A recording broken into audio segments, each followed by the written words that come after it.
Napoleon said, number one, a leader needs unwavering courage.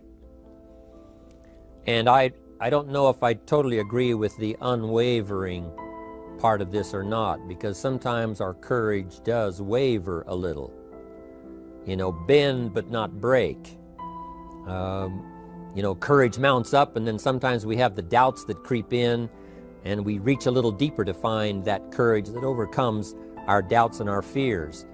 So I would probably debate a little bit with Napoleon on this unwavering courage, because sometimes courage does waver. But as long as it stays, as long as in the end there it is to serve you, the courage to do what you didn't think you could do, the courage to step into territory that might be a little unfamiliar, the courage to talk to somebody you don't know, the courage to attempt conducting a meeting, the courage to give your first testimonial, the courage to, you know, solve problems you couldn't solve before, that kind of courage. The courage to stand up when it's sort of dark in your corner, the courage to do it when it isn't going your way, seemingly. The courage to try to have a good day in the midst of a bad day, that kind of courage. Wavering a little at times, yes, because we all have doubts that attack us. We all have small fears that creep in. That is the nature of life. But that's what faith is all about. That's what courage is all about. To serve us when our doubts will not serve us well. Faith to overcome fear, and courage to overcome our doubts. But that is a good quality, a good attribute for a leader, and that's unwavering courage. Second, Napoleon said, self-control. That, of course, is the very essence of life itself, is self-control. Because we all have this warfare going on. You know, it's going on in the world, the warfare between liberty and tyranny. In our own body, the warfare between health and illness, the struggle is on. The struggle between light and darkness, the struggle between good and evil. I call it opposites in conflict. And as soon as you're born into the world, as soon as you find yourself and discover yourself on this spinning planet headed somewhere, you know that this exists. To be a civilized society, we must drive the dark side of our nature into a small corner and let the positive side flourish. Early, we must learn to exercise self-control. Power is a wonderful thing, but it must be exercised properly. It must be exercised to benefit and not to destruction. So self-control is certainly necessary to be a strong leader, so that you can become the best example. The example of having your temper well managed, to having that dark side of your nature under control. The best example of choosing wise words and not being careless, that kind of control. Control of your appetite, control of your desires, so that they fit into the positive side of life and not the negative side. Self-control, very important. Then he said, a leader must have a keen sense of justice. How very true. Justice we become familiar with, you know, even when we're small. When certain things that happened or were done to us that something told us that wasn't right. Someone did us wrong. We have that sense of right and wrong, and it starts very early. Then we have to have that sense of utilizing what's right and what's wrong so that we develop this sense of justice, this sense of being fair, this sense of being on the positive side, on the right side. To minimize a person's mistakes, they need to have this sense of justice. We have to have justice when we're building an organization. You know, what's fair, what is a good balance. The marketing system that Mark put together has to be fair for everyone. If you have a customer and you take care of that customer, someone else cannot come along and take that customer. The same is true with the distributor. Certain rules and regulations, so that all of us have a chance to fit within this framework of fairness, justice, and what's right. Otherwise, enterprise cannot work. Otherwise, we have what we call, in a political sense, anarchy, where there is no justice, when might is the order of the day, power is the order of the day, not the law, not the rule, not what's right, but power. And we would all dismiss that. It's been a catastrophe in the last 6,000 years, the governments that resorted to power instead of democracy, that resorted to intimidation instead of freedom. And we all know the terrible toll that that takes. But it takes a toll not only politically in a country or politically around the world, but it takes a toll even in enterprise. It takes a toll in school if a teacher is unfair. It takes a toll in working on a team where someone is unfair, or where the leadership is not fair in the administration of justice. So this is true, a keen sense of justice and what's fair and what's right. Part of this we have to learn as we go. You know, you don't have it all the first year. You haven't got it all the second year, the third year. After all the years that I've, been around, both as a human being and as a business person, we're still, even at these years, trying to decide what's best, what's fair, what's right, to give balance to our life and to build on a firm foundation for the future. So I agree with Napoleon. Good idea. A sense of justice. Here's another one, he said, definiteness of decision. Indecision is the thief of opportunity. If you don't decide, the opportunity could slip away. If you don't decide what you're going to do today, the day could get away and you're not very effective. I talked about in my recent travels about time management. And here's one of the best ideas of time management. Don't start the day until you have it finished. Is it possible to finish the day before you start it? And the answer is yes. If you don't finish it to the best of your ability, have some idea, some good plan, sure enough, the day escapes. And in the morning you say, let's see, what should I do now? In the afternoon you say, hey, time's getting away from me, what should I do now? And now most of the day is lost. Most of the day escapes not being utilized and doesn't work for you simply because you didn't make those decisions early, at the early part of the day. The decisions we make in the early part of our life sometimes last for a lifetime. The early decisions that you make about what you're going to do with your life as far as Herbalife is concerned, those decisions are vitally important. If you neglect them and don't make them, sure enough, the time passes and the opportunity sometimes is diminished, and sometimes you spend a lot of time now catching up simply because you didn't make those early decisions.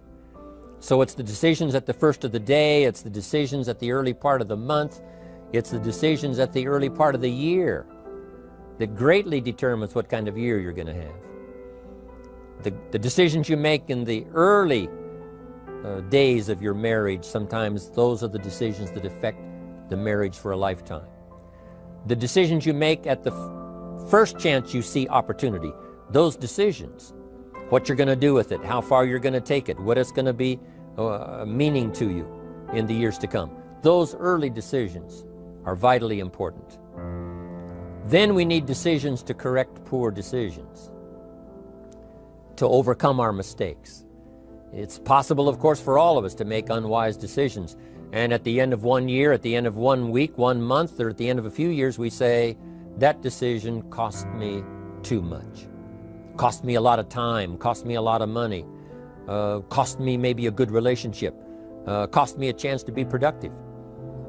But as long as you're alive, there's still a chance to use new decision power to correct the mistakes of decisions that were bad in the past. All of us have the opportunity to do that, but I think Napoleon was right here too. You got to be definite in making decisions so that the opportunity doesn't pass you by. Take advantage.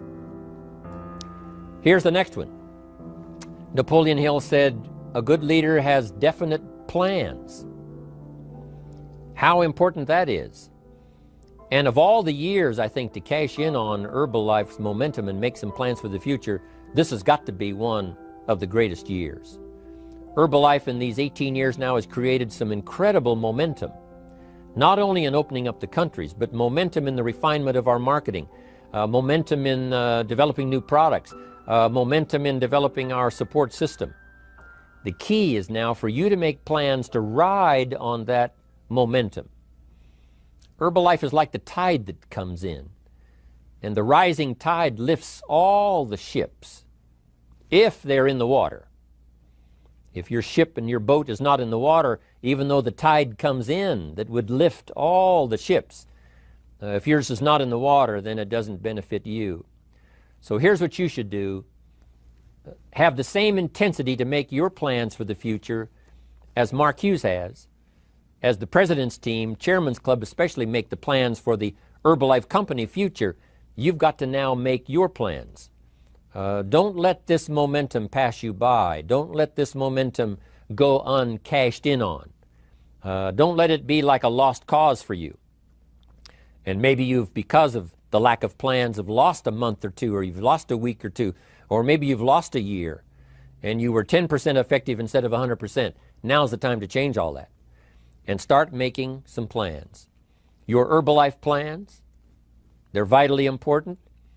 You might as well cash in on the Herbalife plans for world expansion, the Herbalife plans for expansion within your country, the Herbalife plans for the expansion of the business, the incentives. You know, cash in on that, capture that, and say, I've got to have some plans that match Herbalife. Not necessarily match Herbalife in numbers, but that can match Herbalife in momentum, that can match Herbalife in cashing in on the opportunity, your plans for Herbalife expansion. You got to have some plans for your family, all right? You got to take your family along, don't leave them out. One of the challenges all of us have in making our plans is how to balance everything, to make sure that we don't regret at the end of the year, I spent too much time on that. I spent too much money. And then if you have, say, how can I not do that again? And construct some better plans so that you won't have any regrets at the end of a year to come, 5 years to come, 3 or 4, 5 years to come.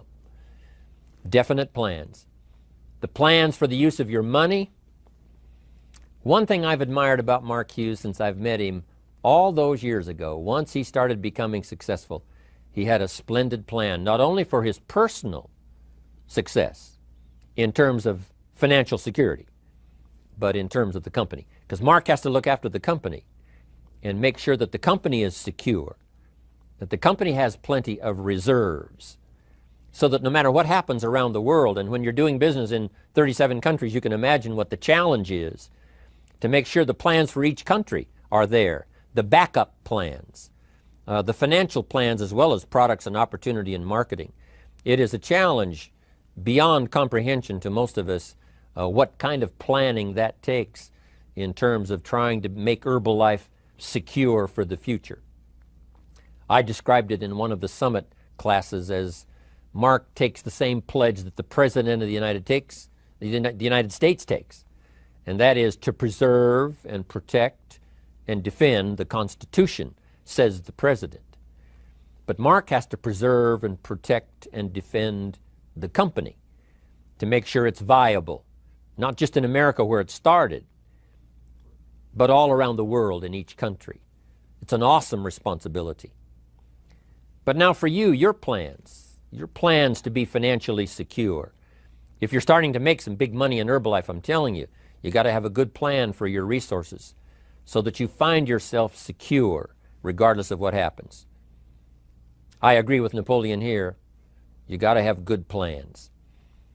One more on plans, and that is the plan for your personal development. The plan to be better this year than last year.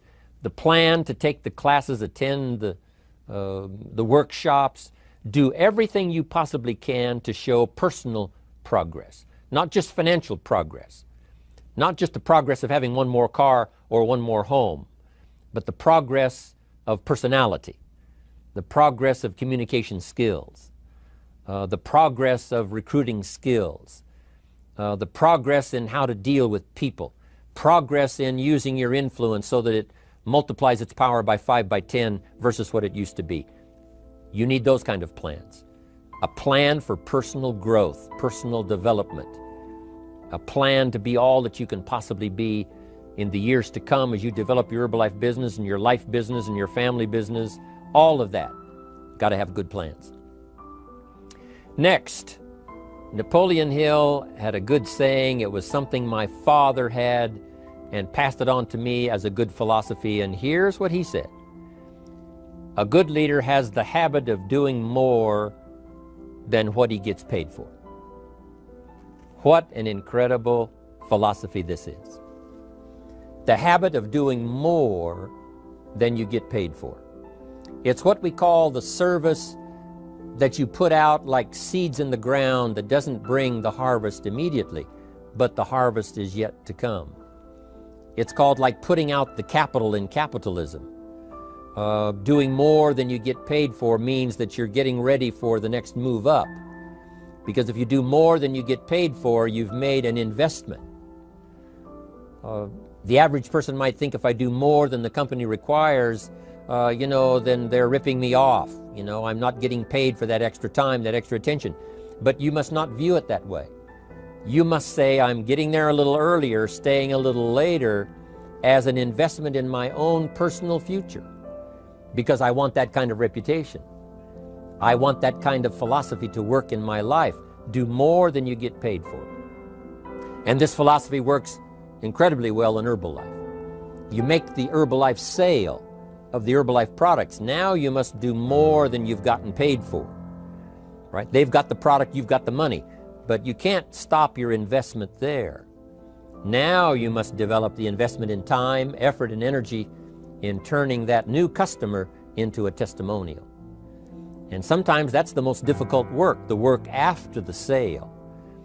Because the sale might be fairly easy. Someone says, hey, I've been looking for this product, I need it, here's my money.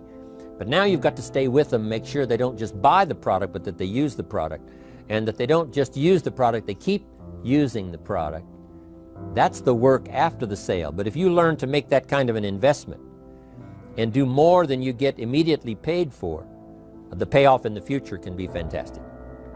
Because as we all know in Herbalife, what really pays off is not a sale of the product. What really pays off is a testimonial. A testimonial that gives you more sales than you can keep up with. A testimonial that takes you places you could never go by yourself, introduces you to people you'd never see on your own. That kind of investment is so powerful. So you do more than you get paid for up front. It's happened for me, making the investment.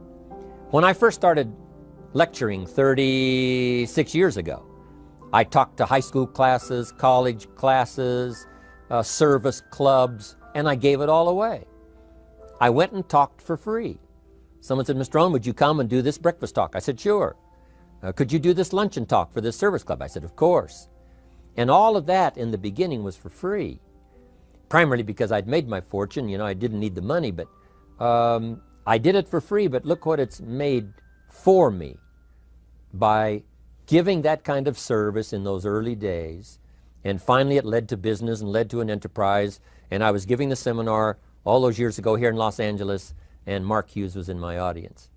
So what you don't get paid for, don't worry about that. Just render the service with the vision of the future that it'll come back multiplied if you have this kind of habit, this kind of philosophy.